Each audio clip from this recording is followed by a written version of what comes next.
Welcome back, and we're going to continue with some of the questions and topics we didn't get to earlier because of time, but I want to ask you guys about this. Very important, Lou Marsh.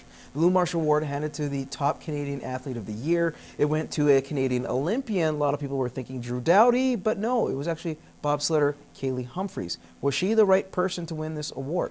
You know what? I like the fact that we give it to amateur athletes. You know, Drew was great, got an Olympic gold, won a Stanley Cup with the Kings Get It, but here's these athletes, and I've known a few that come around, and Becky Scott's an example of that, is they have to work for every nickel and dime, and they don't get a lot of them to train.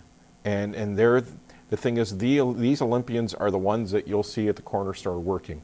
A great story for this was down to Canmore doing a story on Becky Scott, and who was cleaning our hotel room that day was Moena Lane, who was training to be a biathlete for the Canadian Olympic team. So here's an Olympic athlete, and we're going out of our room to do the story, and there she is cleaning our room and say, oh, by the way, we're going to interview you later on. Okay, sounds good. That says a lot. So that tells you a lot. And that tells you that I love the Olympic movement, and you have to respect these athletes because they don't get the spotlight like Drew and the NHL players. How about this? Okay, what about Jeannie Bouchard and what she's accomplished? Does she not, because she was also a runner-up in this category, was she not necessarily a person, a lot of journalists that voted for her, well, not all completely, because of course Kaylee Humphries won, but there were a lot of strong, big-name journalists that said, you know what, Bouchard seemed like a little more of an obvious choice.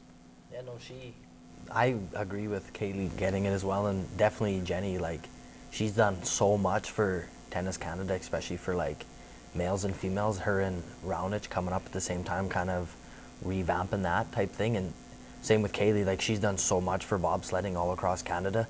Either of those two could have won. I'm kind of glad to hit Kaylee won. She's done lots and she's won Olympic medal. And even Jenny, right? She's done so much for the world tennis in Canada. She'll probably win one in a couple of years. I think so. All right, guys, thank you for playing this game. We're going to take another timeout and be back with more Gloves Are Off.